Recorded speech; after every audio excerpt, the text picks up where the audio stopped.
तो हेलो दोस्तों, कैसे आप सभी। जैसा कि आपने थंबनेल में देखा होगा कि मानव में मूत्र का निर्माण कैसे होता है, तो चलिए उसको हम समझते हैं। उससे पहले हमको जानना होगा कि मानव में उत्सर्जन तंत्र क्या होता है, या इसमें प्रयोग होने वाले कौन कौन से अंग हैं, कौन कौन सी संरचनाएं इसमें भाग लेती हैं।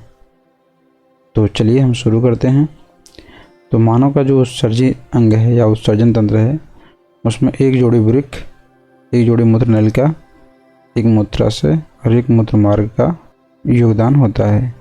वृक्क जो है वो सेम के बीज की आकृति के गहरे भूरे लाल रंग के होते हैं तथा ये अंतिम वच्छी और तीसरी कटी कशरिकाओं के समीप उदर गुहा में आंतरिक पृष्ठ पर स्थित होते हैं। तो देखिए हम इसमें देख लेते हैं। जैसा कि आप देख रहे हैं, ये हमारी किडनी है यानी कि वृक्क, और ये है आपका मूत्रवाहिनी, और ये है मूत्राशय, और यहाँ पे है मूत्र मार्ग। तो यही मुख्य रूप से उत्सर्जी अंग के भाग होते हैं।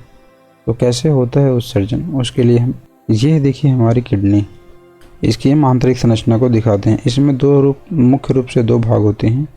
एक तो होता है वलकुट और दूसरा होता है इसका जो वर्तनी भाग होता है, इसका जो मध्यांश पिरामिड कहलाता है, और दूसरा जो होता है मध्यांश।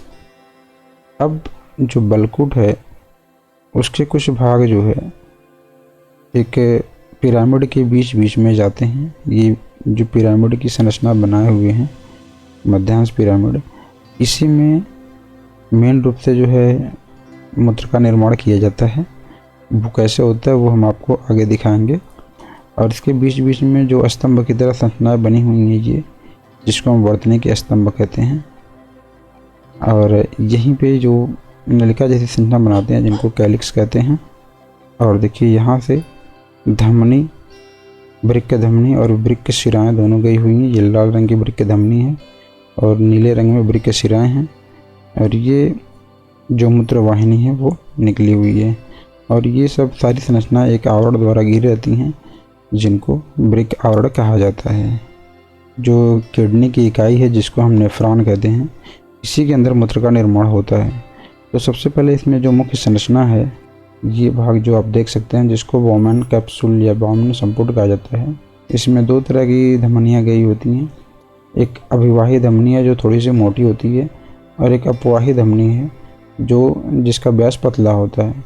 और यहाँ पे अंदर जो है गुच्छे जैसी संरचनाएं बन जाती हैं जिसको ग्लोमेरुलस कहा जाता है। अब देखिए क्या होता है कि जो वोमेन संपुट है, इसके अंदर जब ब्लड जाता है तो छन करके जो अपशिष्ट पदार्थ होते हैं वो निकल जाते हैं, और इसके साथ में ये छन करके जो है आरोही भुजा और अवरोही भुजा, ये इनसे होकर के ये दूरस्थ संचालित नलिकाओं में चले जाते हैं।